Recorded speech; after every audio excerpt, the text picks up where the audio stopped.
Isang mapagpalang araw sa inyo, pati na rin sa lahat ng tagapakinig sa channel na ito.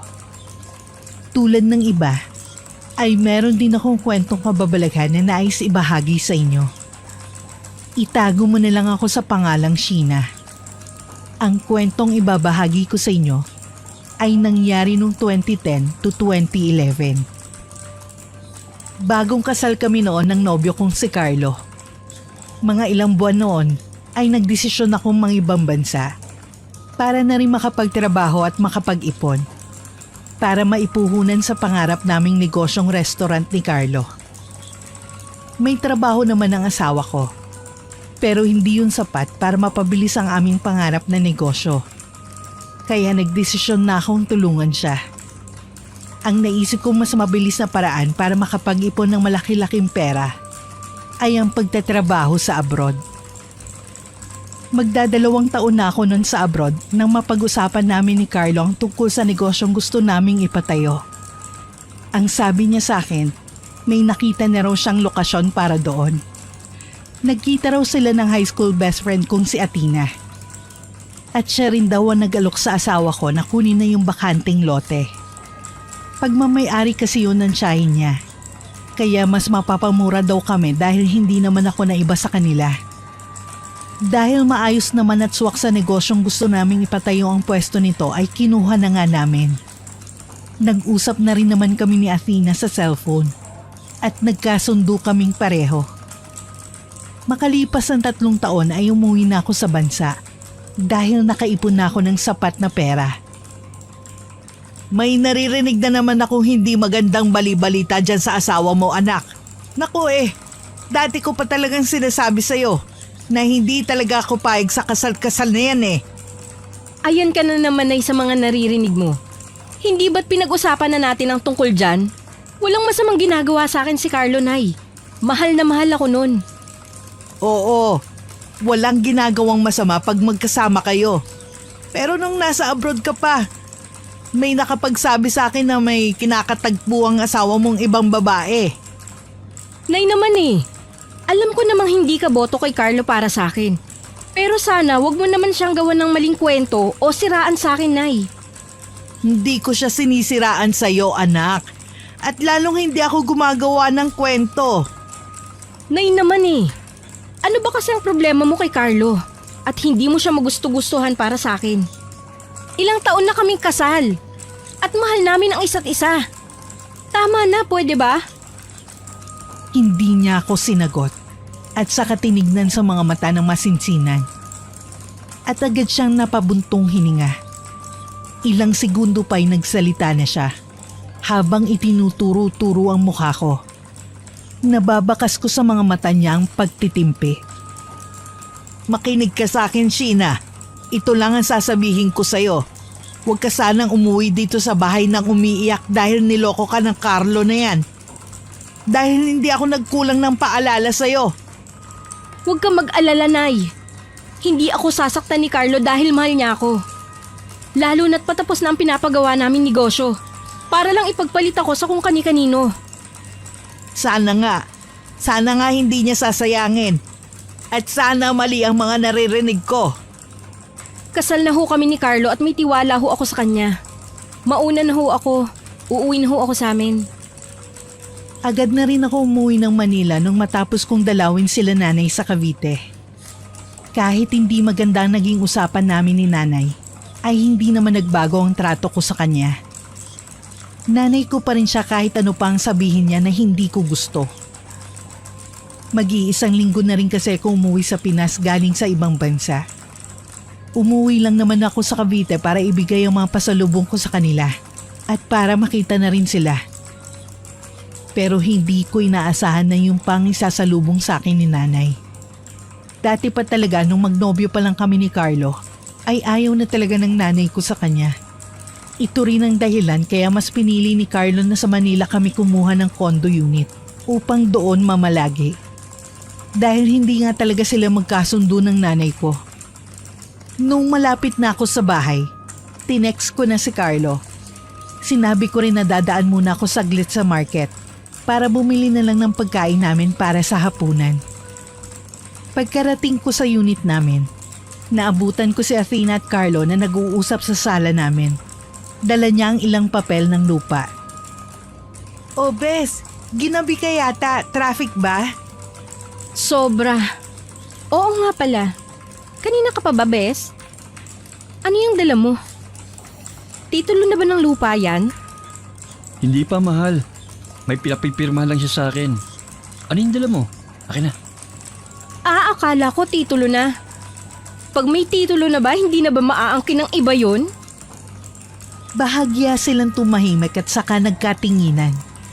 Pero ngumiti rin kalaunan nang mapagtanto nilang ibig kong sabihin. "Siyempre naman, Bes. Hindi na yun maaangkin ng iba pag nalipat na sa pangalan mo ang titulo." Maliban na lang kung pabayaan. Talagang may aangkin doon, mahal. Marami talagang mahilig mangkamkam ng ari-arian ng iba. Ha?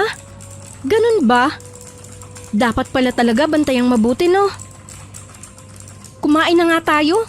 Kanina pa ako nagugutom eh. Sumabay ka na, Bes. Marami-rami itong binili ko. Nako, wag na, Bes. Kailangan ko na rin kasi umuwi.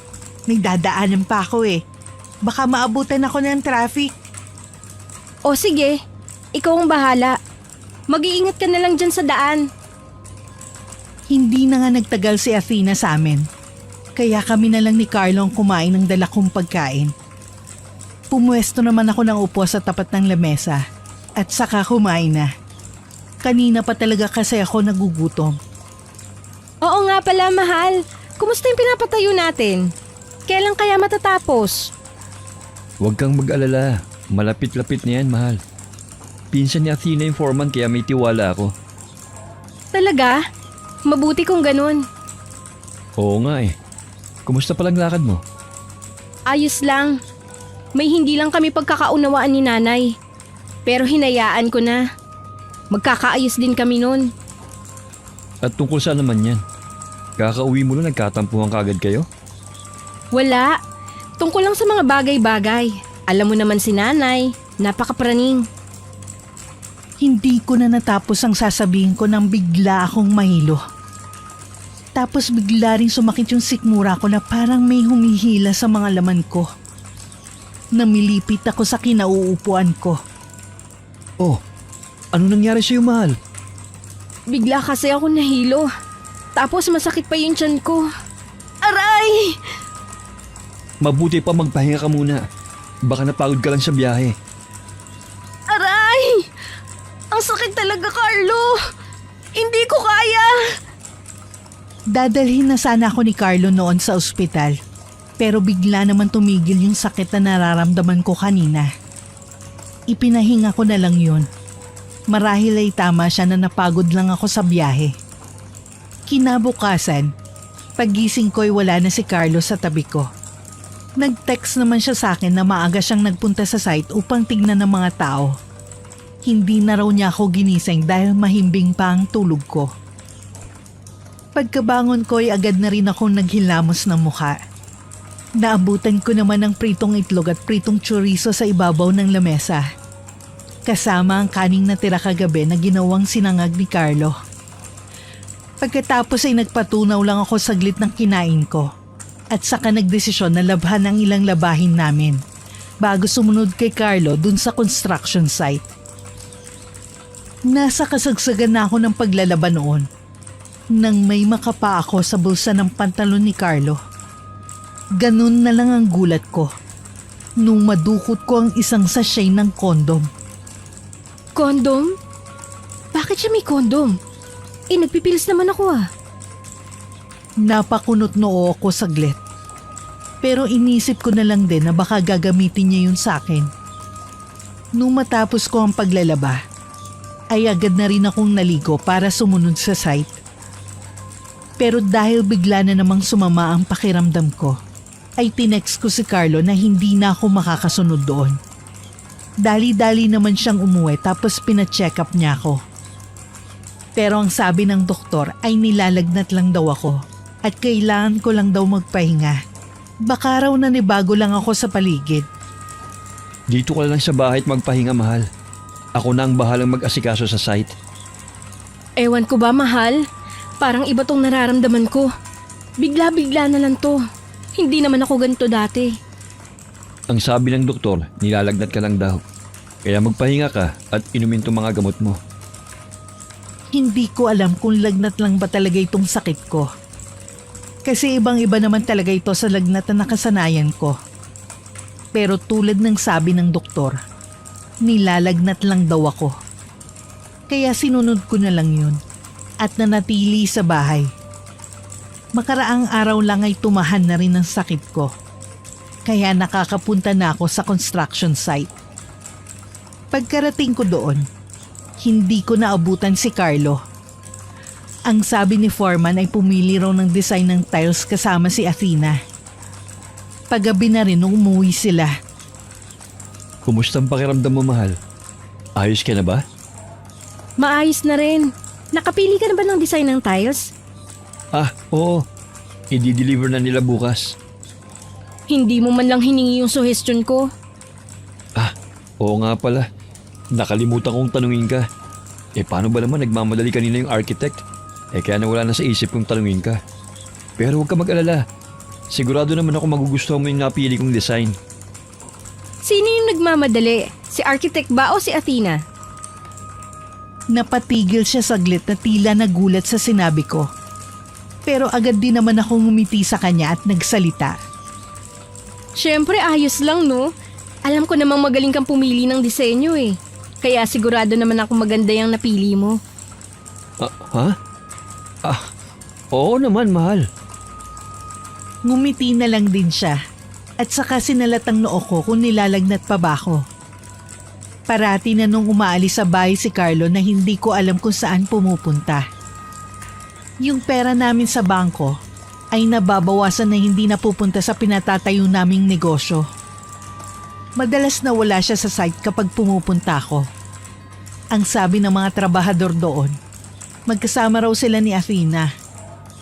Hindi naman nila alam kung saan pupunta ang mga yon. Kaya inisip ko na lang na baka may binili lang na gamit para sa restaurant. Isang araw, maaga pa lang ay nandun na si Athena sa bahay. May dala siyang papel ng lupa na dapat papipirmahan uli kay Carlo. Naliligo pa, Bes. Ano ba yan? Baka naman pwedeng ako na ang pumirma dyan. Hintayin ko na lang, Bes. Kasi kailangan talaga siya ang pumirma. Sa kanya kasi nakapangalan eh. Ganun ba? Tagal na niya na. Hindi pa rin matapos-tapos. Oo nga eh. Naaasar na rin ako. Yung tiyahin ko kasi maraming ganap sa buhay kaya hindi matapos-tapos to. Naku, Bes. Need na yun matapos agad. Baka makuha pa ng iba. Parati naman kayo magkasama ng asawa ko eh. Ba't kasi hindi pa yan tapos? Ha? Hindi na to makukuha ng iba, Bes. Kasi ginagawa na yung titulo. Nasa tiyahin ko kasi ang ibang papeles kaya ngayon lang napapirmahan. Biro lang, Bes. Ang ganda ng kwintas mo ah. Gold ba yan? Mukhang mamahalin. Iba talaga yung mayaman. Ito ba? Mura lang to. Pagkatapos pumirma ni Carlo, ay umalis na rin naman agad si Athena. Pero maya-maya ay umalis din naman si Carlo pagkatapos niyang kumain. Kailangan daw siya sa site. Halos hindi na niya ako isinasama sa mga desisyon sa restaurant na pinapagawa namin. Pero ang sabi ko baka ayaw niya lang na ma-stress ako. Kaya naman hindi na niya ako sinasama sa mga lakad niya. Dahil wala naman akong ginagawa, ay nilabahan ko na lang yung mga damit namin. Pero nung dukuting ko muli ang mga bulsa ng pantalon ni Carlo, ay isang resibo noon ang nakuha ko. At doon ay nanlaki ang dalawang mata ko. Dahil ang resibong yon ay galing sa isang jewelry shop. Bumili ang asawa ko ng kwintas na nagkakahalaga ng mahigit 100,000. Kanino niya kaya binigay ang kwintas na yun? Bakit siya bumili ng ganun kamahal na kwintas? Noong hapon pagkatapos kong gawin ang mga gawaing bahay, ay agad na rin akong pumunta sa site. Pero si foreman lang ang naabutan ko doon. Tinanong ko siya kung saan pumunta ang asawa ko pero ang sabi niya hindi niya alam. Pero magkasama daw sila kanina ni Athena. Athena na naman? Madalas na silang magkasama. Sabi ni Foreman wag daw ako mag-alala. Mahal daw ako ng asawa ko. Binilhan pa nga raw ako ng kwintas. Nung tumingin daw kasi sila ng asawa ko ng materials para sa restaurant, ay dumaan sila sa isang butik ng mga alahas. Kaya doon ko na talaga napatunayan na bumili nga talaga siya ng kwintas. Dahil walang gaanong ganap ay naisipan ko umuwi na lang muna ng Cavite. Balak kong aliwin ng sarili ko kaysa naman tumambay ako sa bahay or sa site na sobrang init. Tinext ko na lang si Carlo na nasa probinsya ako. Naabutan ko naman nun si nanay na nagwawali sa bakuran namin. O anak, naparito ka. Galing ako sa site. Sobrang init doon. At wala din naman si Carlo. May binili lang ng mga materials para sa restaurant. Kumain ka na ba? Halina't kumain ka muna. May dala ako ditong ulam. Nasaan ba si tatay at mga kapatid ko? Ang tatay mo maagang umalis papuntang sakahan. Ang mga kapatid mo nandyan sa loob, halika na. Hindi ko alam pero nangangati ang buong katawan ko nung makita ko ang labong ng kawayan sa gilid ng aming bahay. Para bang ang balahibo nitong Makati ay kumapit sa balat ko. Namantal tuloy ang balat ko. O anak, ano nangyayari sa'yo?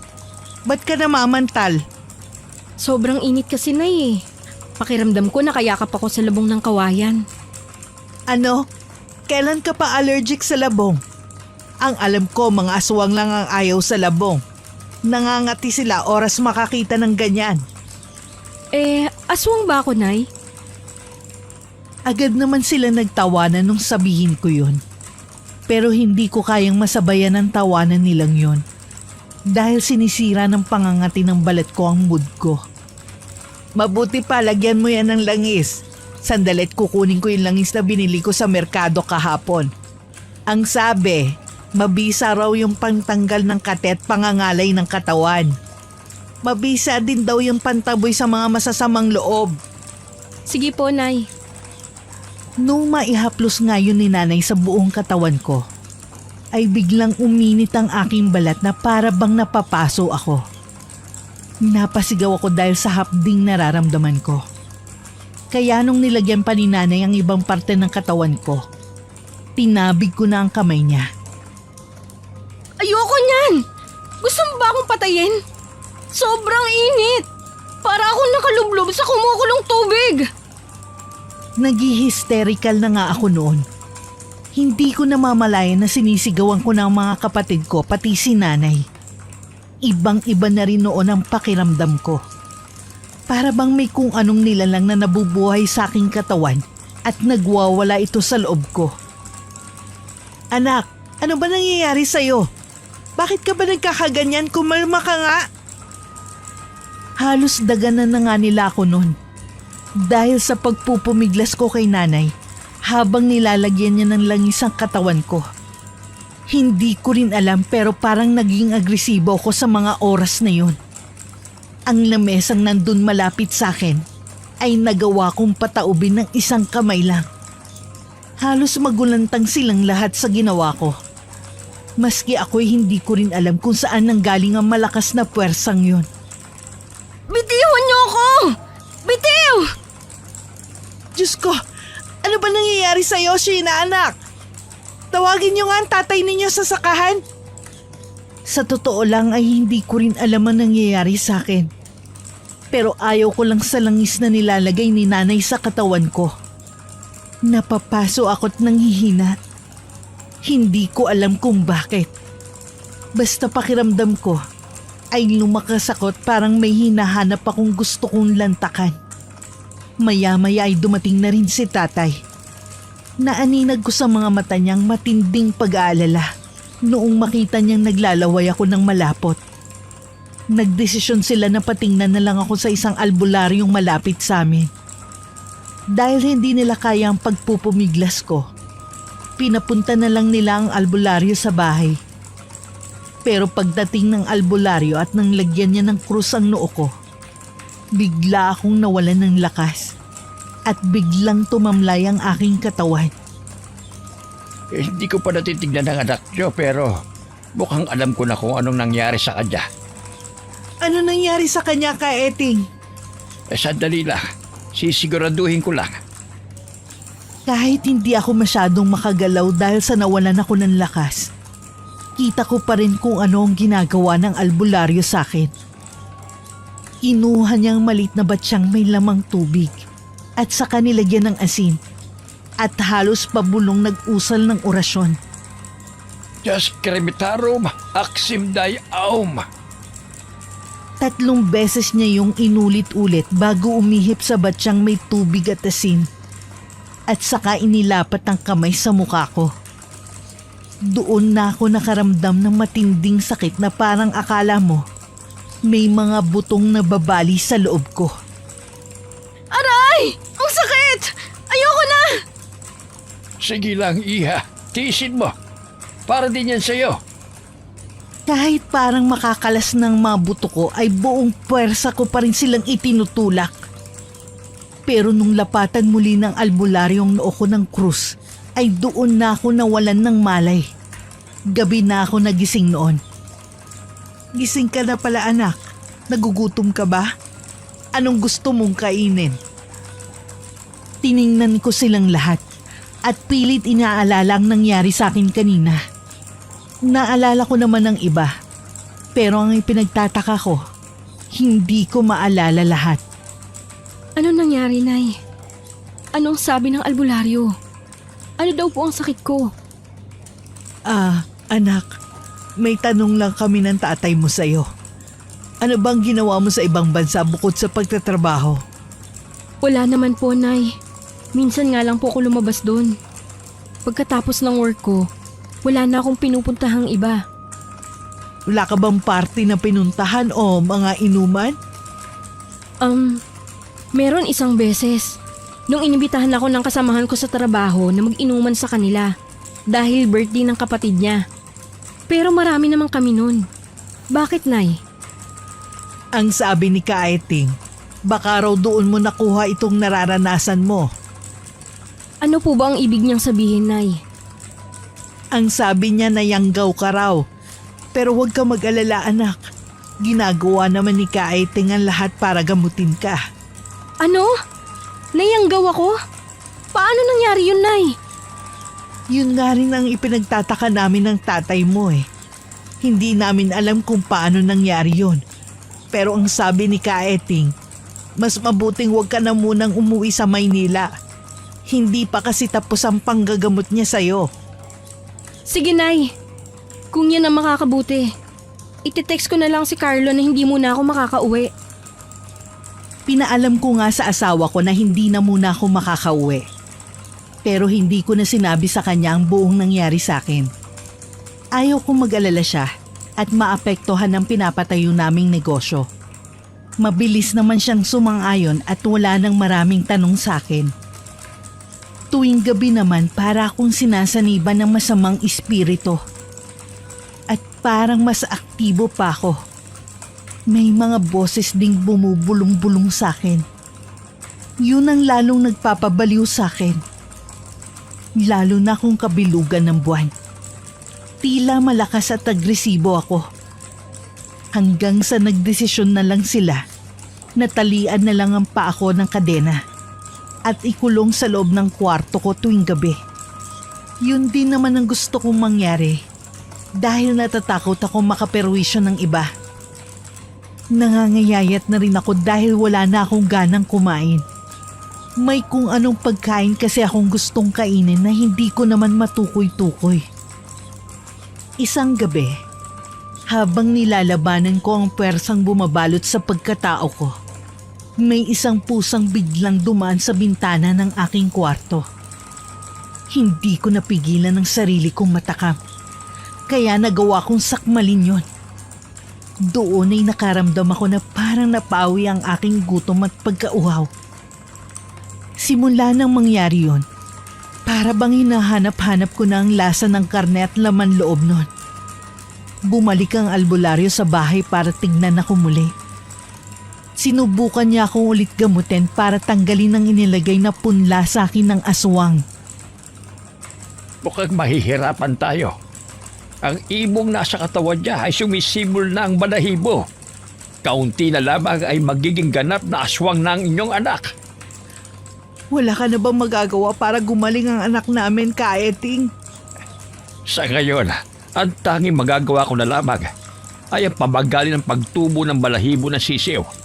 May dala akong gamot dito upang pigilin ang pananakam niya sa laman tuwing gabi. Pero hindi ito permanente. Habang ginagawa ko pa ang luna sa inyong anak, ito munang iinumin niya. Ang dagta ng halamang ito. Sige, Kaeting. Maraming salamat po. Gagawin namin ang bilin mo. Nung medyo umayos ang pakiramdam ko, ay umuwi ako sa Manila. Ang sabi ko kay nanay ay babalik na lang ako pagkatapos kong tingnan ng site at ng bahay. Hindi rin kasi sumasagot si Carlo sa mga text at tawag ko kaya wala akong balita. 8:00 ng umaga na ako nakarating sa bahay. Pagbukas ko ng bahay, si Carlo agad ang nakita kong gulat na gulat. Oh, mahal. Bakit ka umuwi? Hindi mo man lang ako sinabihan. Sana sinundo na lang kita. Bakit parang gulat na gulat ka? Text ako ng text sa'yo, hindi ka nagre-reply. Tignan mo kaya yung CP mo nang malaman mong maraming miss call ang nandyan. Agad niyang kinuha ang cellphone sa mesang nasa harapan niya at saka tiningnan ito. Nagtaka ko dahil nakita ko sa ibabaw ng mesa ang kwintas ni Athena. Oh, kwintas to ni Athena. Ba't nandito to? Hindi na nga natapos noon ang sasabihin ni Carlo nang biglang may babaeng lumabas sa banyo. Nakatapi siya ng tuwalya at katatapos lang maligo. Athena? Anong ginagawa mo dito? Ha? Naasar nga ako dyan sa best friend mo, mahal eh. Umagang-umaga nandito. Makikiligo raw siya dahil sira daw yung linya ng tubig nila. Tama. Pasensya ka na, Bes, ha? Ayos lang. Para namang hindi na ako nasanay na parati kayong magkasama nitong asawa ko. Alam kong pangit ang dating ng sinabi kong yon. Pero wala na akong pake at tumayo na lang at pumasok sa kwarto. Pero laking gulat ko nang makita ko itong magulo. Na tila may kung anong dalawang nilalang na nagsagupaan sa kama namin ni Carlo. At ang nagpasikip ng dibdib ko ay nang makita ang isang plastic na may lamang kondom na nasa sahig malapit sa kama namin. Naramdaman ko na naman ang pagsunod sa akin ni Carlo sa loob. Kaya nagtimpi na lang ako.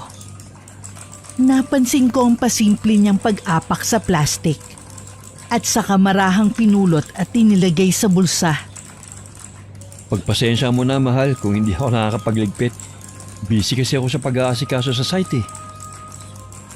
Nagsawalang kibo na lang ako kahit nakita ko ang patagong pagpasok ni Athena sa kwarto. At saka dinampot ang bra malapit sa cabinet. Kahit nasa akin na ang lahat ng dahilan para gumawa ng gulo, ay hindi ko pa rin ginawa. Nanatili akong kalmado habang nakaharap sa bintana. Hindi ko alam kung ano pang ebidensya ang gusto kong makita. Para masabi ko talagang niloloko ako ng best friend ko at asawa. Parang pumapayat ka yata, mahal ah. Anong problema?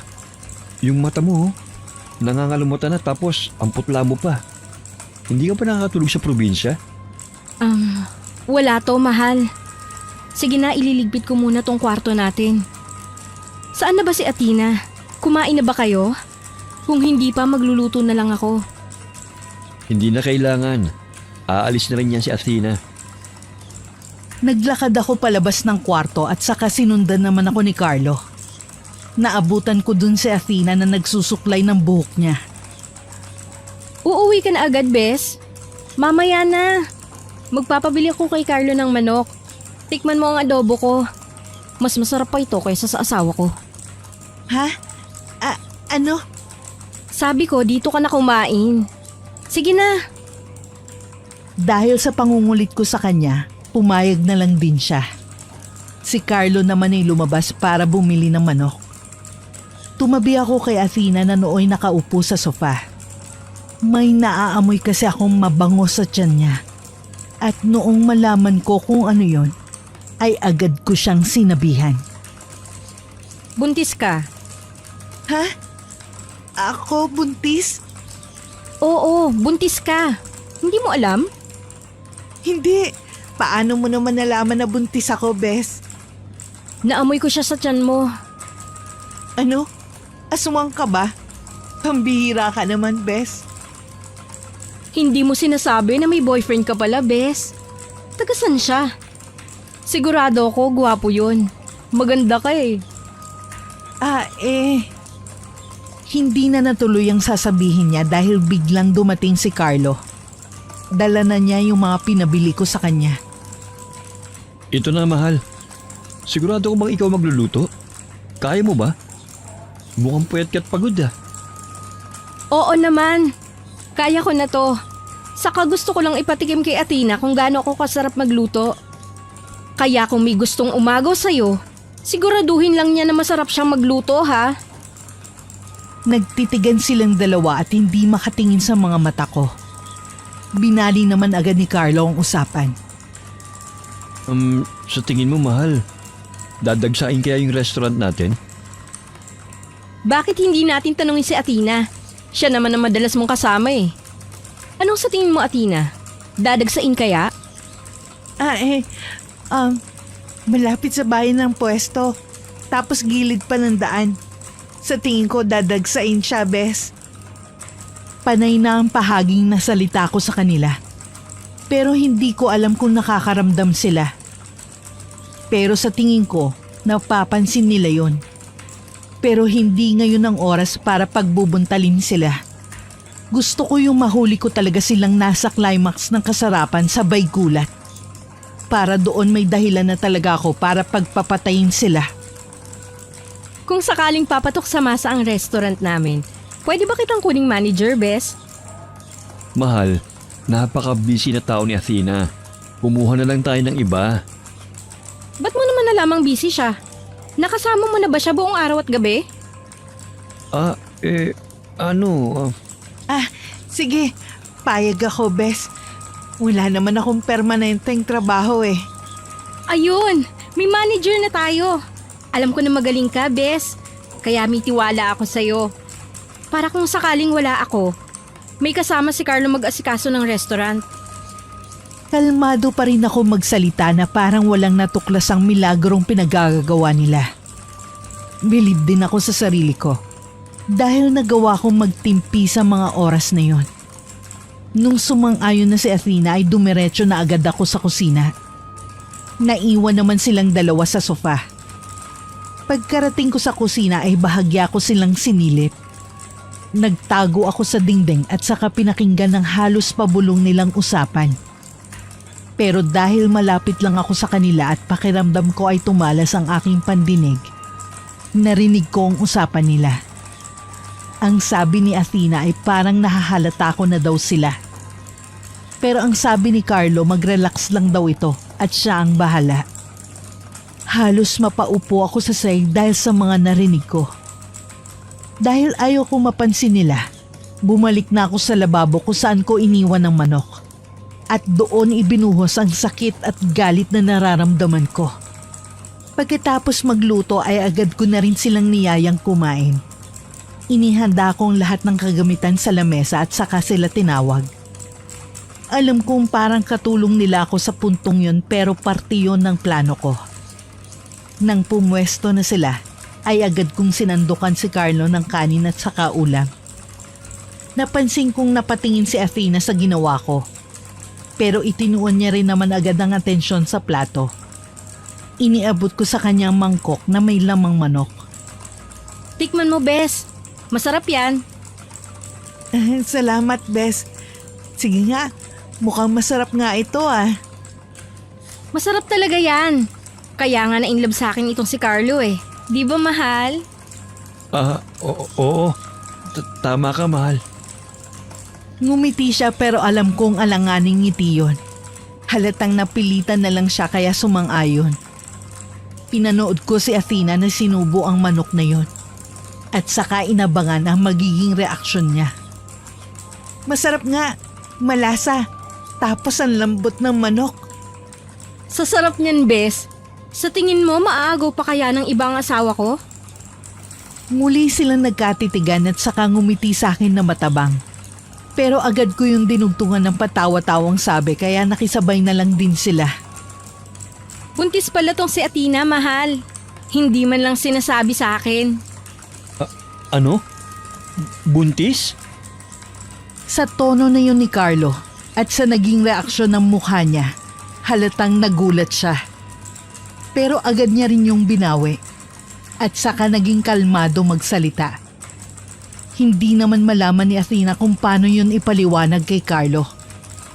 Itong asawa ko naman ay takot na takot nang malaman na nagbunga pala ang panloloko nila sa akin ng best friend ko. Sobrang sakit nun. Para akong sinukluban ng langit at lupa.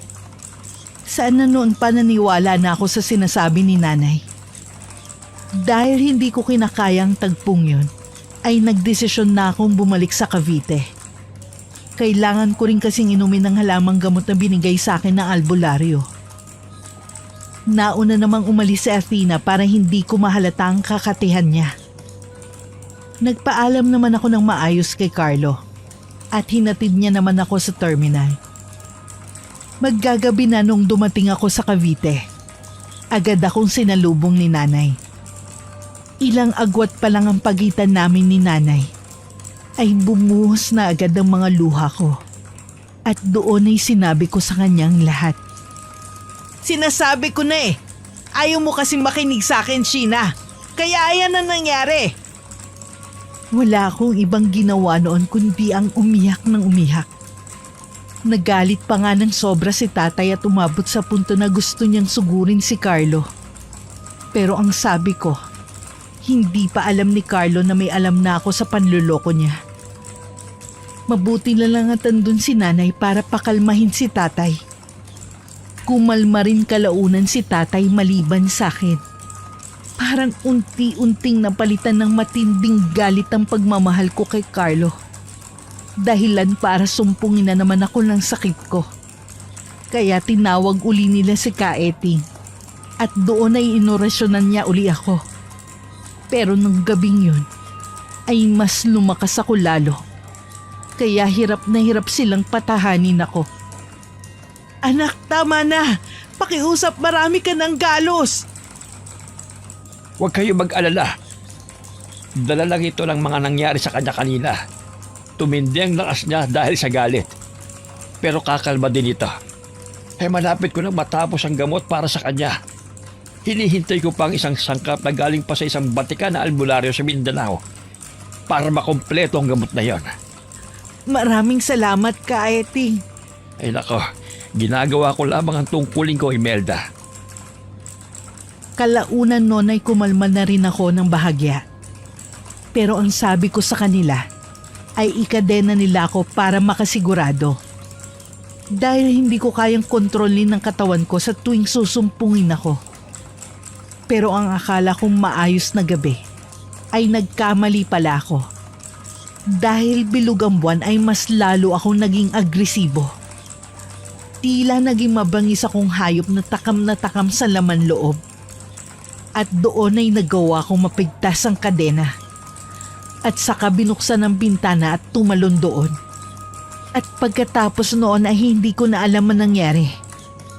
Kinabukasan ay nagising na lang ako sa tabi ng sapa. At may isang patay na bibi akong nakita sa tabi ko. Warakan siya nito at wala ng laman loob. Napansin ko rin naman agad ang dugo ang kamay at bunganga ko. Kaya nilinis ko yun sa tubig ng sapa. At saka nagmadaling umuwi. Pagkarating ko sa pinto ng bahay, ay naabutan ko dun sina tatay at nanay na aligaga. Anak, saan ka ba galing? Basang-basa ka. Nay! Ayoko na! Ayoko na! Natatakot na po ako sa mga nangyayari sa akin. Kumalma ka, anak. Hindi ka namin pababayaan ng tatay at mga kapatid mo. Kahit hindi malaman ng mga magulang ko ang gagawin, ay pinilit pa rin nilang kumalma. Sinabihan ko silang doblehin na ang tali sa akin para makatiyak na hindi talaga ako makaalis. Dahil ang gamot na pampatahan sa akin na ibinigay ng albularyo ay tila nawawala ang bisa. Sigurado ka ba, anak, sa desisyon mo Ang dami mo ng latay sa katawan at sugat sa braso. Wala na tayong magagawa, Nay. Mabuti na itong nakakasiguro tayo. Ayokong umabot sa punto na pati kayo masaktan ko. O siya, labag man ito sa loob namin ng tatay mo, ay gagawin namin. Alang-alang sa seguridad nating lahat. May isang bagay lang akong hiling sa inyo, Nay. Kung sakaling sumpungin ulit ako at hindi niyo ako mapigil-pigil na pati kayo ay sinasaktan ko na, huwag kayo magdadalawang isip na patayin ako. Doon ay tumulo na ang luha ko. Hinawakan ni nanay ang dalawang palad ko at saka nanginginig na hinalikan yun. Tumulo ang luha niya sa dalawang mata. Sabay yakap sa akin ng mahigpit. Tuwing maghahating gabi ay sinusumpong ako.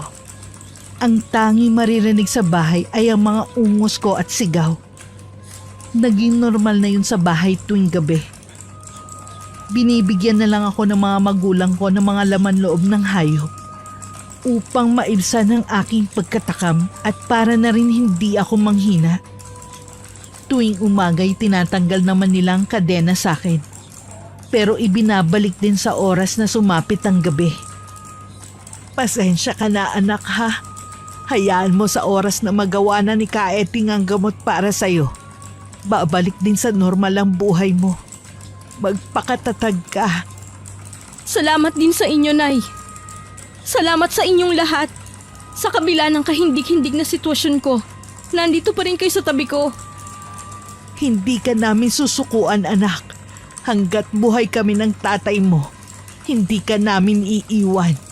Sama-sama tayong lalaban. Isang gabi habang tahimik ang paligid, umiyak ako. Naisip ko kasi si Carlo. Hindi man lang niya ako tinawagan simula nung umuwi ako sa mga magulang ko. Parang hindi niya talaga ako minahal. Ni kumusta ay wala. Siguro masaya pa nga siya dahil wala ako sa tabi niya. Malaya silang gumawa ng kabalastugan ni Athena. Ang matindi pa doon ay yung pera kong ilang taong kong pinaghirapan sa ibang bansa ay unti-unting nilulustay ng mga hayop na yun. Samot-saring emosyon ang nararamdaman ko nung gabing yun. Pero hindi pa rin nawawala sa akin ang pagdadasal na sana'y gumaling na ako. May mga araw na sinubukan kong tawagan ang numero ni Carlo gamit ang cellphone ng kapatid ko. Pero ang sumagot noon ay si Athena. Nung nagsalita siya ay hindi ako umimik. Dinig ko pa ang boses ni Carlo na nagtatanong kay Athena kung sino ang tumatawag. Ang sagot naman nito ay hindi niya alam dahil hindi naman naka-phone book ang number at hindi naman nagsasalita ang tumawag. Ang nagpaiyak sa akin noon ay yung mga tunog ng halikan nilang dalawa. Kaya doon ko na pinatay ang cellphone at saka pinunasan ang mga luha ko. Magbabayad kayo! Magbabayad kayo! Anak, bakit? Tama na yan! Magbabayad silang dalawa, Nay! Magbabayad sila! Niyakap na noon ni nanay ang ulo ko at saka hinaplos-haplos ang buhok ko. Pero ang mga mata ko noon ay nanlilisik sa galit. Siguro nga kung gabi yun ay baka nagwala na naman ako. Pagsapit ng gabi, doon na naman ako nagwala. Halos maputol na noon ang kamay ko dahil sa kadenang nakabuhol dito. Hindi yun yung tipo na hindi ko alam ang ginagawa ko. Dahil bawat kilos ko noon ay alam na alam ko. Lahat yun ay dahil sa panluloko ng asawa at best friend ko. Kaya sumiklab na naman ang presensya ng halimaw sa loob ko. Umabot nga ako sa punto noon na gusto ko na lang tanggapin ang pagkaaswang at kumain na lang ng laman loob. Dahil doon ay todo pigil na naman sa akin ng mga magulang ko. Kaya pinatawag na naman nila si Kaeting. Hayaan niyo na lang ako! Gusto ko lang naman maging malaya at tanggapin ito! Pakawalan niyo ako dito! Anak, kumalma ka, parang awa mo na. Huwag kang susuko. Nandito lang kami ng tatay at mga kapatid mo. Anong say-say pa para maging normal ako? Kung mga hayop naman ang turing nila sa akin. Nung gabing yon ay walang nagawa si Kaeting. Ang sabi niya ay malakas na daw ang puwersa ng dyablo sa loob ko. Kaya mahirap na to pigilan lalo na kung walang sapat na gamot. Ang mga orasyon niya ay hindi na umuubra sa akin. Dahil dumudugo na yung dalawang kamay ko dahil sa kadenang nakatali sa akin, nagdesisyon silang pakawalan na lang muna ako. Hindi makaya ng mga magulang ko na nakikitang nahihirapan ako habang nakagapo sa kamay ko ang bakal na kadena. Sige anak, kung ano ang nais mo ngayong gabi gawin mo. Isa lang ang hinihiling ko. Hayop lang ang biktimahin mo at bumalik kang buhay dito sa bahay. Naglalaway ako nun habang nakapatong sa bintana namin. Pwede ko silang dakmain, pero nagawa kong pigilin yon. At mas piniling tumalon sa bintana at saka tumakbo papunta sa naaamoy kong pagkain. Mga ilang minutong takbuhan bago ko narating ang isang manukan. May bakod itong kawayan kaya mabilis ko lang itong natalon. Malalim na ang gabi kaya wala nang gising sa bahay niyon. Nagsiputakan ng mga manok nang dakmain ko ang isa at lantakan ng laman loob nito. Pagkatapos ay sinunod ko naman ang isa na katabi niya. Mabilis ko lang nawarak ang dibdib nito at saka nadukot ang laman. Hindi ko alam kung ilang manok ang kailangan kong patayin para mapawi ang aking pananakap. Nasa kasagsagan na ako noon ng kasarapan nang biglang tumunog ang pintuan ng bahay at saka lumabas ang isang matandang lalaki. May hawak itong flashlight na siyang tumama sa mukha ko at ang kabilang kamay naman niya ay may hawak na shotgun. Agad kong binitiwan ang hawak kong manok at saka mabilis na tumakbo at tumalon palabas ng bakod. Kasabay yon ng malalakas na sigaw niya at alingaw-ngaw ng putok ng baril. Napakaripas ako ng takbo sa talayban at doon ay palihim ko silang pinagmasdan. Dinig ko pa ang sigaw niya nung magising na ang mga kapitbahay niya. May aswang daw siyang nakita na nilanantakan ng alagang manok niya. At saka naglakad papunta sa talayban kung nasan ako. Nung akmang papasukin nilang talaybang kinaroroonan ko, ay muli akong tumakbo. Dahil sa maliksi ako kumpara sa kanila, ay mabilis ko lang sila na pag-iwanan. Nakarating ako sa isang gubat. At nung alam kong malayo-layo na rin ako sa kanila, ay bahagya akong humiga. Nawala na rin kasi ang pananakam ko sa laman loob. Kinabukasan, hindi pa tuluyang sumisikat ang araw, ay hinahanap na ako ng mga magulang ko sa kakahuyan malapit sa amin. Dinig na dinig ko ang sigaw ni nanay sa pangalan ko. Mabuti na lang ay wala kaming kapitbahay, dahil kung hindi, ay baka magtanong na sila. Agad akong tumayo at saka nagmadaling hinanap ang boses na tumatawag sa akin.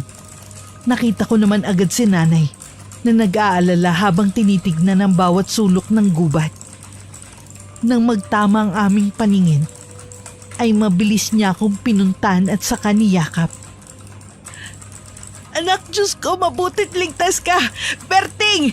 Nakita ko ng anak natin! Tulala lang ako hanggang sa makarating kami sa bahay. Agad akong pinaliguan ni nanay at saka nilaban ng suot kong duster na puno ng dugo. Nay? Bakit anak? May masakit ba sa'yo? Wala po. Tanong ko lang, gaano po ba ako kasama para pahirapan ng ganito? Ha? Hindi anak. Mabuti kang tao. Talagang may mga problema lang na dumadaan sa atin minsan para subukin ang pananalig natin sa itaas. Bakit ako pa, Nay? Kasi alam ng may kapal na kakayanin mo ang pagsubok na ito. Huwag ka mag-alala. Matatapos din ito. Parang gusto ko nang sumuko, Nay. Hirap na ako. Baka isang araw, hindi na hayop ang hanap ko. Ayoko mangyari yun. Huwag anak. Huwag na huwag kang susuko.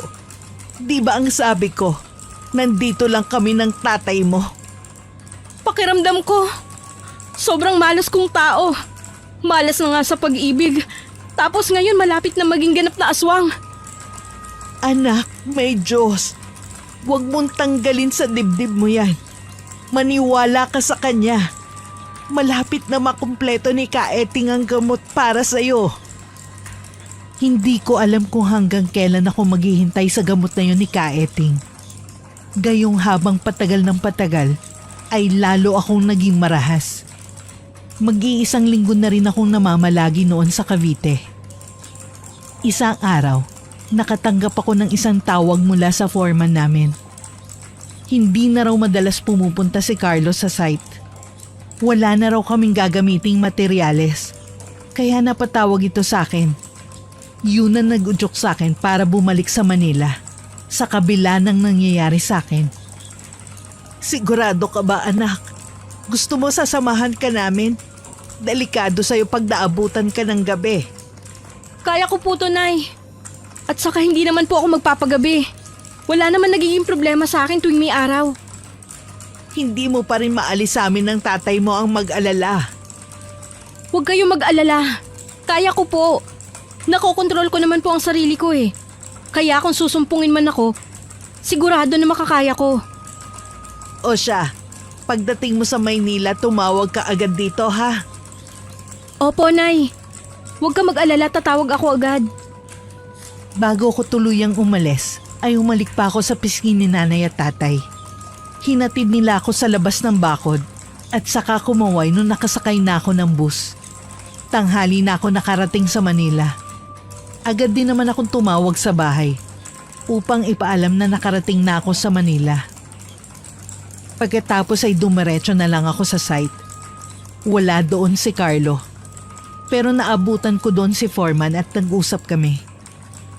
Doon ko nalaman na nagkakautang na raw si Carlo sa hardware para sa materials. Pero ang sabi ko kay foreman ay sapat ang pera namin para tustusan ang pangangailangan ng restaurant.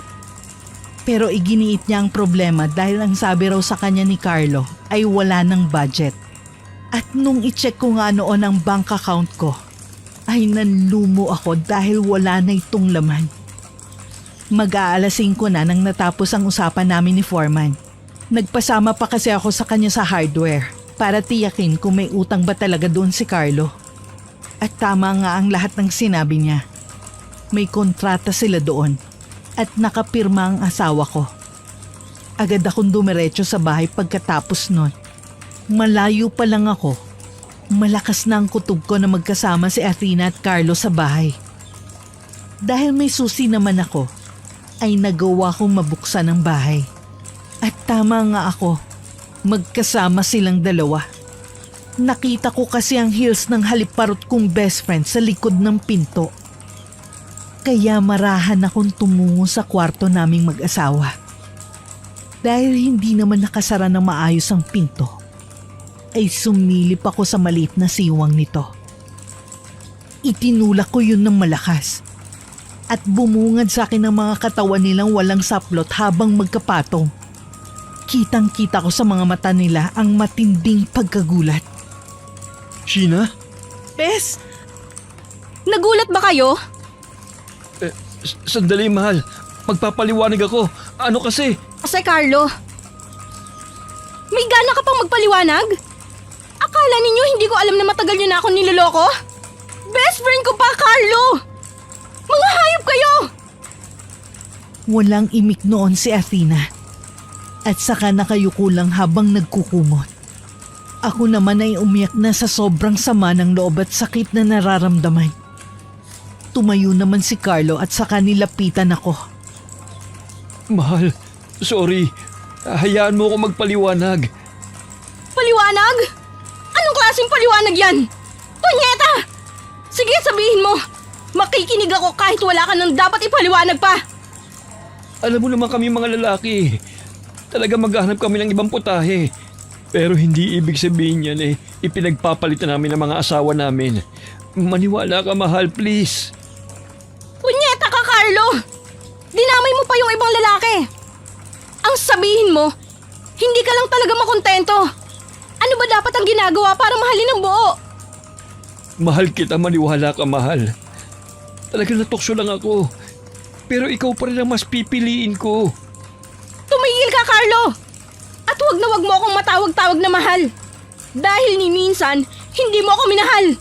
At ikaw, Athena, naturingan pa naman kitang best friend. Pinagkatiwalaan kita dahil akala ko, totoong kaibigan kita. Pero ito yung ginanti mo.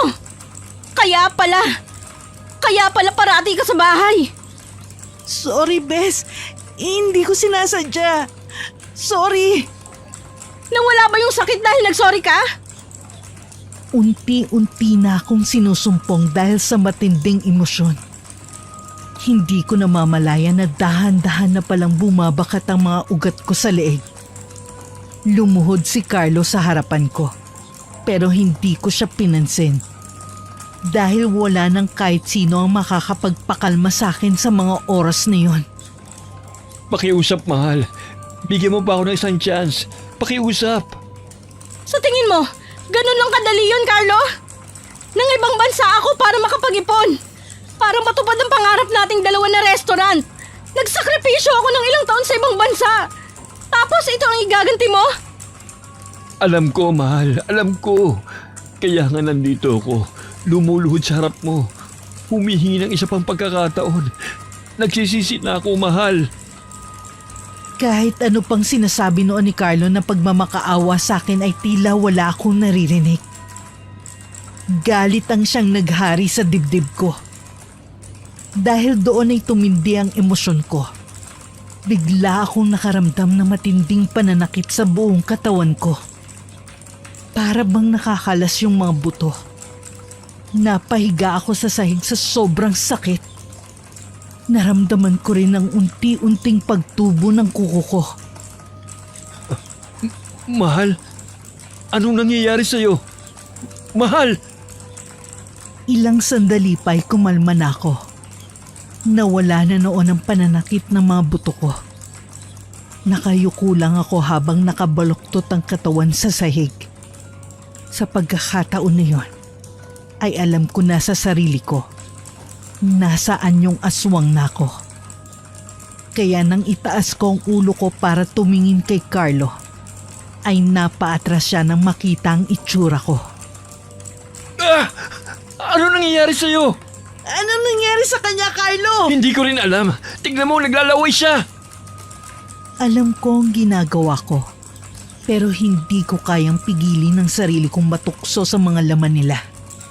Dinakma ko ang leeg ni Carlo at saka itinaas ito. Tapos ay inihagis ko siya sa kabinet. Napaliyad tuloy siya sa sakit nang tumama ang likod niya sa kanto. Nataranta si Athena kaya lumabas siya palabas ng kwarto. Bit-bit niya ang mga damit. Pero hinabol ko siya at naabutan ko siya sa sala. Hinawakan ko ang buhok niya sabay hila. Saan ka pupunta, best friend ko? Bes, kung ano man ang nangyayari sa'yo, pakiusap bitiwan mo ko. Sa atraso mo sa akin, hindi ko kayang gawin ang hinihiling mo. Papatayin kita!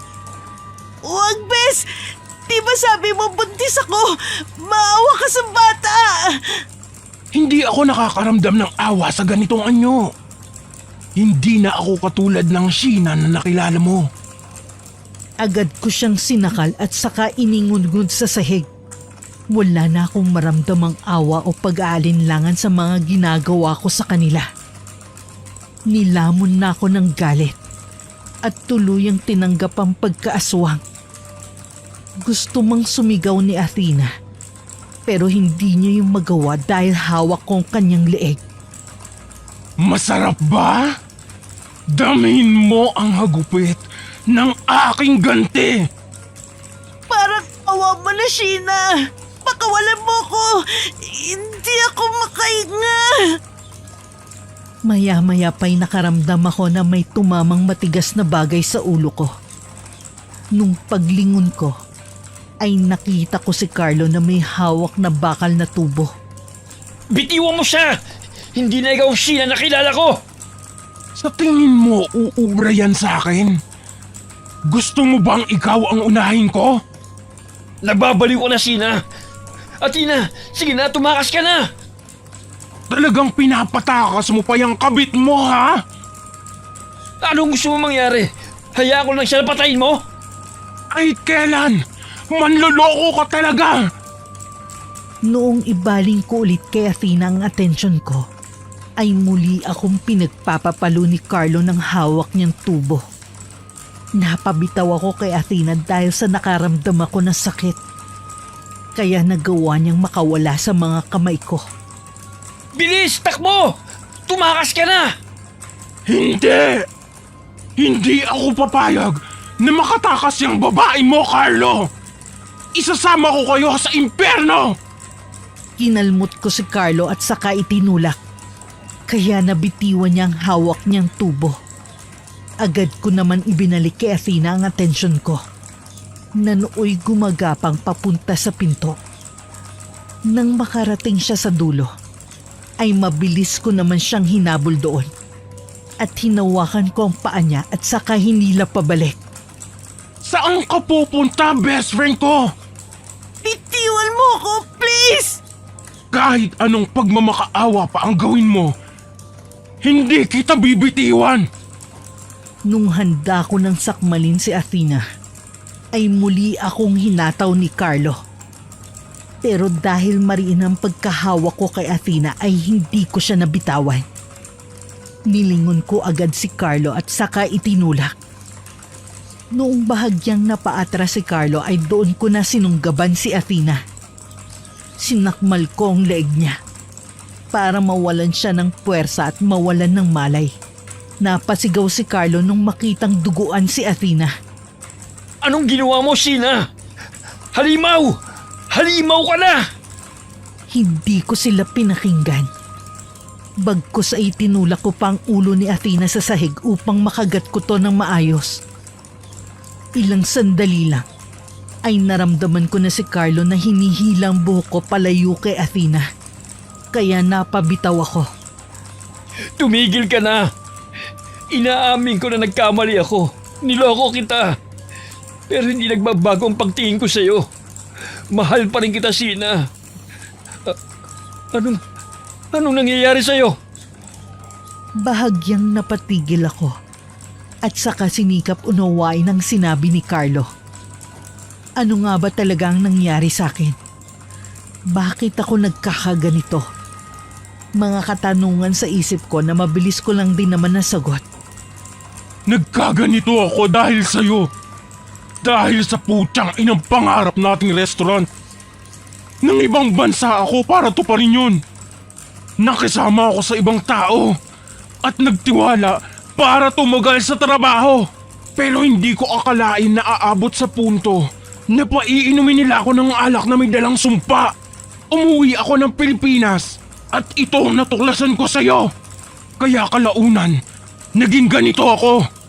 Naging marahas, may diablong namumuhay sa katawan ko na gustong sakupin ang buong pagkatao ko. Ano, Carlo? Malinaw na ba sa'yo ang lahat? Marahang lumuhod nun si Carlo sa harap ko habang umiiyak. Lahat ng salitang lumalabas sa bibig niya ay puro paghihingi ng sorry.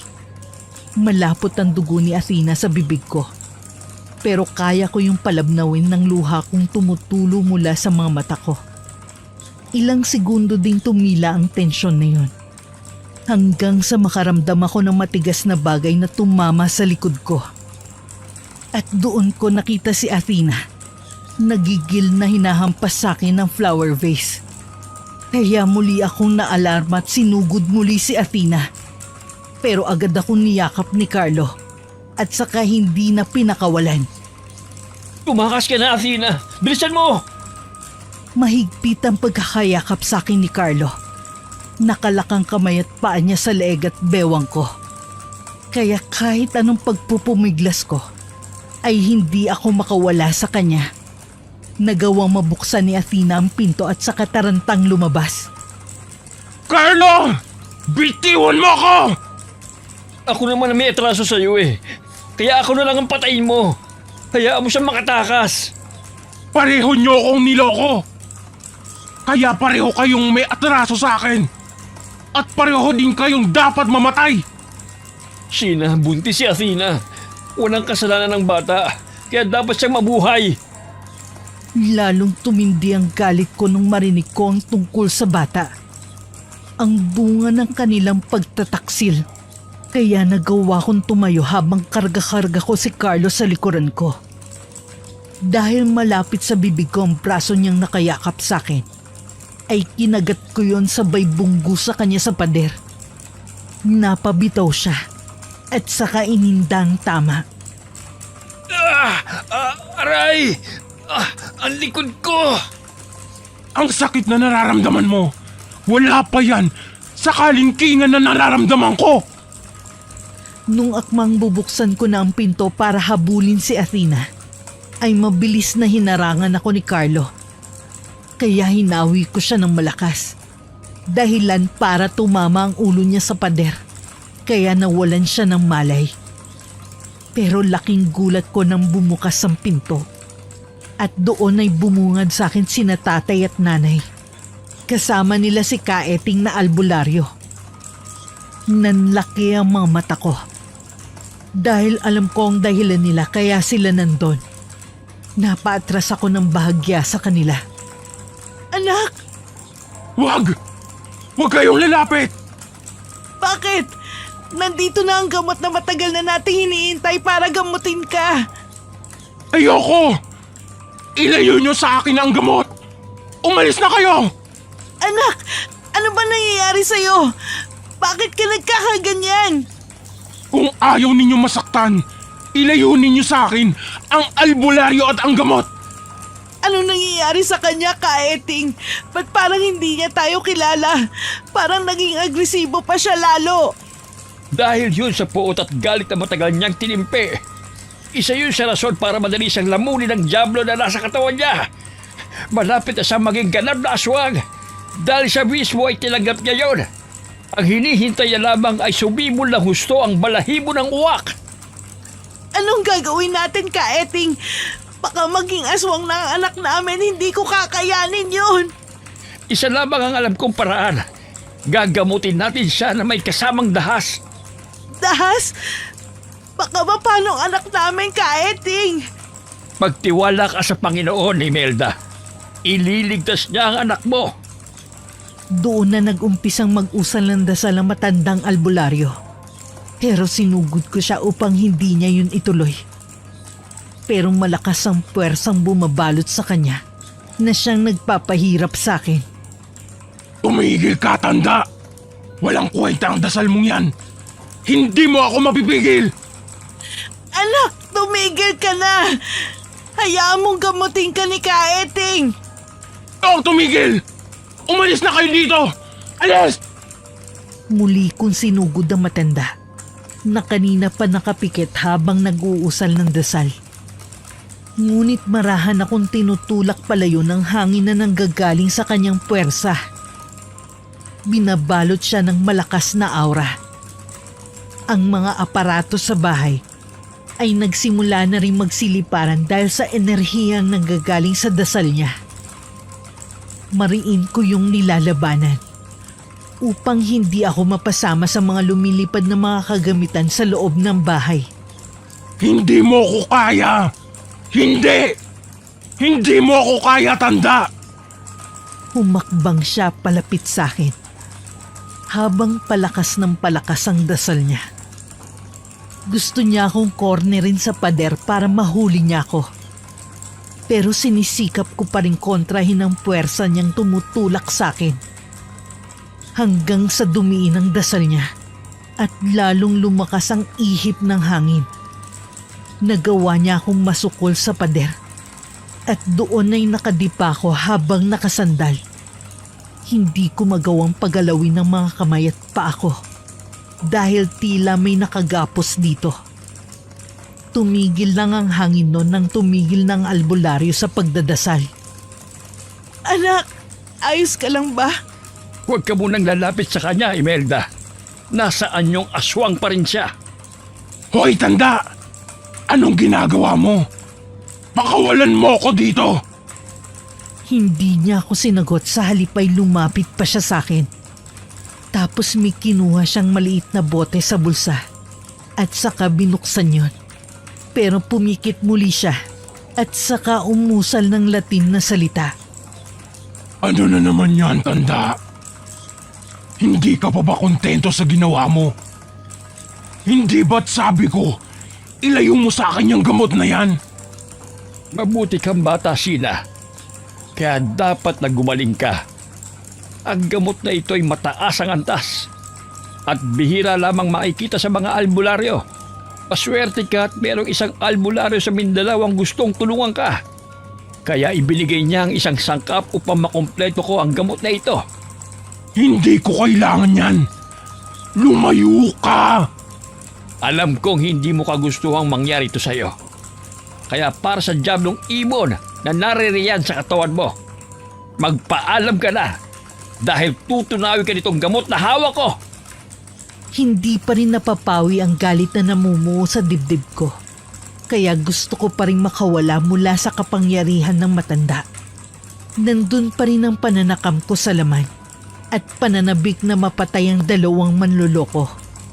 Pero nang ilapat ng matanda ang kamay niya sa noo ko, ay unti-unti akong nawalan ng lakas. Nanamlay ang buong katawan ko at saka marahang bumagsak sa sahig. Pagkatapos noon, ay hindi ko na alam ang nangyari. Ilang araw akong ikinulong sa madilim na silid.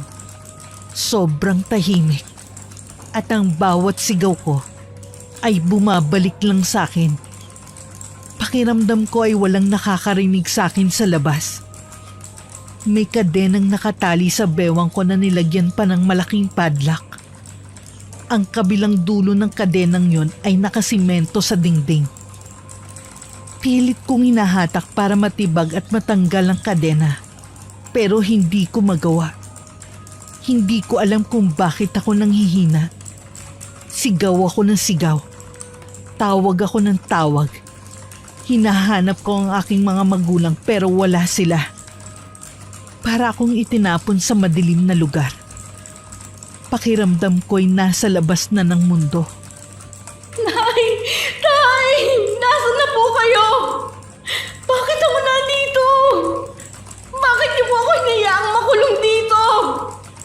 Sinong gumawa nito sa akin? Palabasin niyo ako dito! Pakawalan niyo ako! Maya-maya ay bumukas ang pinto na yari sa bakal.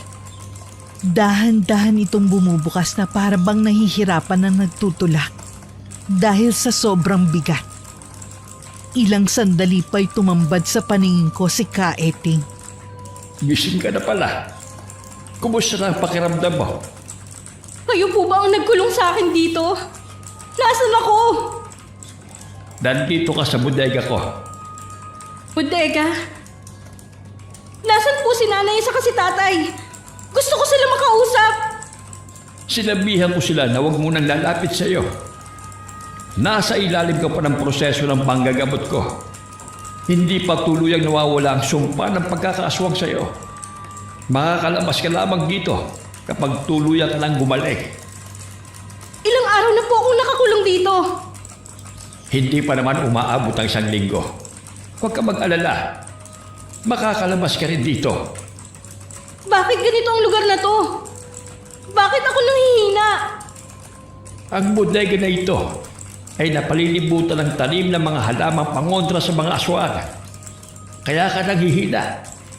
Kailangan kasing maging mahina ka para hindi mo malabanan ang ginagawa kong panggagamot sa iyo.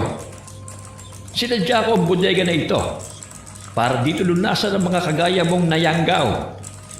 Dito, kahit anong lakas ng sigaw mo, walang makakarinig sa iyo. Kahit mapatid pa ang litid mo sa kakaatungal, walang tulong na darating. Ikaw lamang ang makakatulong sa sarili mo. Kaya kung gusto mong gumaling, tulungan mo ang sarili mo. Tulungan mo akong mapabilis ang panggagamot sa iyo. Ilang araw na kitang ginagamot, pero palagi kang nanlalaban. Dahil sa galit mo sa mga nagtaksil sa iyo, kaya hindi ka gumagaling. Napuno ka ng paghigit Kailangan mong magpatawad.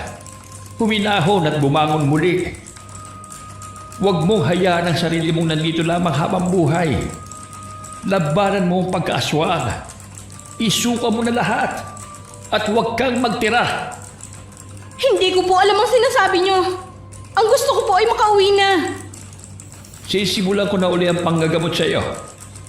Makipagtulungan ka sa akin nang hindi na tayo mahirapan pa. Nagsindi si Kaeting ng itim na kandila at itinulos sa simento.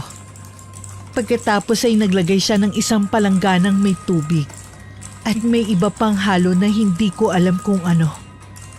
Ang tanging nararamdaman ko lang, sa tuwing tumitingin ako sa tubig na yun, nahihilo ako. Bumabaliktad ang aking sikmura. Parang may humahalukay. Pilit kong iniiwasang tingnan ng tubig na yon, pero parang may humahatak sa akin na tumitig. Nakikita ko ang refleksyon ko doon na nagpapalit-palit ng anyo. Mula sa pagiging normal na itsura hanggang sa itsura ng pagiging aswang ko. Binabalot na ako ng takot. Nagsimula ng manginig ang tuhod ko hanggang sa napaluhod na ako sa simento at lalong napalapit sa palangganang may tubig. Gusto ko itong hawakan pero nanginginig ang kamay ko at mabigat na parang hindi ko mabuhat. Ang nagpatindig pa sa balahibo ko ay ang kakaibang dasal na ginagawa ni Kaeting. Pumapailan lang ang boses niya sa buong silid.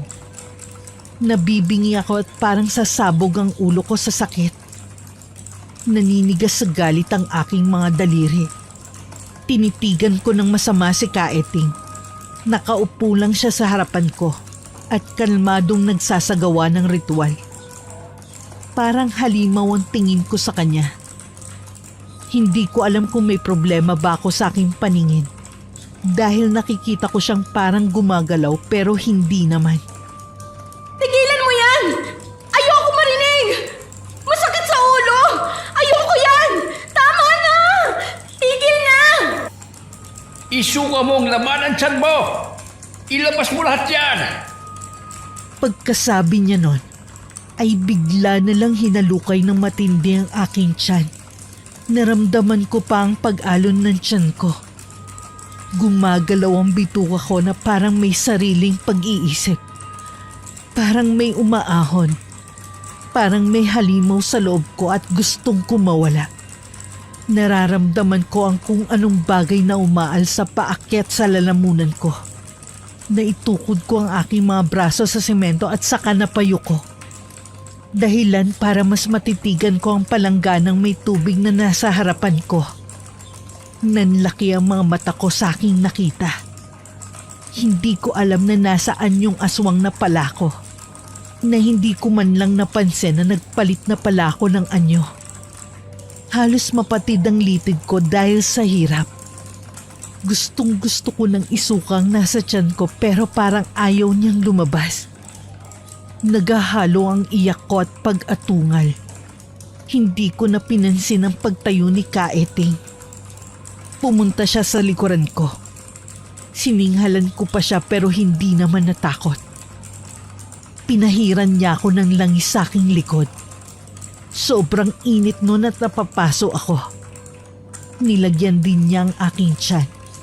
Dahilan para magwala ang nasa loob ko. Anong ginawa mo? Ang sakit-sakit na! Tigilan mo na to! Hindi ko na kaya! Parang awa mo na! Ilabas mo na lamang para matapos na tayo!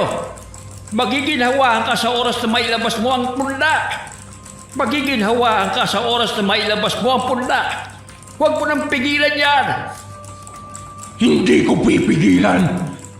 Sadyang mahirap! Wala kang naiintindihan! Hindi mo kasi alam ang nararamdaman ko. Ayoko na! Tigilan mo na! Masakit! Hindi ko na kaya ang sakit na to! Ayaw mong gamutin kita? Gusto mong habang buhay na pasanin ang pagiging aswang na yan? Gusto mong habang buhay na pasanin ang pagiging aswang na yan? Gusto mo ba na ganyang buhay? Nakakadena? Dito sa madilim na silid? Umiyak na lang ako ng umiyak. Hindi ko na alam ang gagawin ko. Kaya ang nasa isip ko nun, mamatay na lang. Isinubsob ko ang mukha ko sa palangganang may tubig para tuluyan ng malunod. Pero nang lumapat ang mukha ko doon, naramdaman ko ang malamig na tubig, parang may yelo. Nakakaginhawa sa pakiramdam. Hindi ko na napapansin ang pagsakit ng tiyan ko. Nararamdaman ko pa ang pagkulo ng tubig na ipinagtaka ko. Nakalublob ako sa tubig na yon, pero hindi ako nahihirapang huminga. Ayaw ko nang umahon dahil sa ginhawang nararamdaman ko. Maya-maya, nabigla ako dahil nag-iiba na ang kulay ng tubig. Nahahaluan na ng kulay itim na likido. Bigla kong inangat ang aking mukha. Pagkatapos doon ko naramdaman ang tuloy-tuloy na paglabas ng kung anong gustong kumawala mula sa tiyan ko. Naisuka ko lahat sa palangganang yon. Nanlaki pa ang mga mata ko nang makita ang buo-buong laman na may mga balahibo pang kasama. Matapos yun, nakaramdam na uli ako ng panghihina. Hindi ko na nakayanan na tuluyan na akong bumagsak sa simento. Nang magising ako, ay nasa bahay na ako sa Cavite. Ang buong katawan ko ay masakit na para bang may kung anong mabigat akong ginawa. Kaya nanakit ito. Una ko nakita si nanay na tuwang-tuwa dahil sa nagising ako. Nariyan din si tatay sa kabilang gilid ko at lahat ng mga kapatid ko. Anong oras na po, Nay? 12:00 ng hating gabi. Ha? 12:00? Nataranta pa ako noon, pero agad din naman ipinaliwanag ni nanay sa akin ang lahat na nangyari. Maayos na raw ang lahat, kaya wag na akong mag-alala. Nagawa raw akong gamutin ni Kaeting at tuluyan na raw akong gumaling. Kaso nga lang, 3 araw naman daw akong tulog. Tinanong ko sa kanila kung ano nangyari kina Athena at Carlo. Malungkot naman na ibinalita sa akin ni nanay na nung gabing yon, natagpuan daw ang katawan ni Athena sa kalsada na wala ng buhay. Nabundol daw ito ng malaking truck na sa tingin nila'y nangyari habang tumatakas. At si Carlo naman daw ay umalis na. Hindi nila alam kung saan nagpunta. Naisip nilang baka nagtatago dahil sa malaki niyang pagkakautang sa hardware. Nang maibalik ko na ang buhay ko sa normal, ipinagpatuloy ko ang restaurant na inumpisahan ko. Isinangla namin ang sakahan para may pantustos kami sa pagpapagawa ng dating pangarap namin ni Carlo, na ngayon ay para na sa buong pamilya ko. Sa ngayon ay may 3 branch na po ang aming restaurant at tuloy-tuloy ang pasok ng swerte. Hanggang dito na lang po ang aking kwento. Marami pong salamat. Wakas.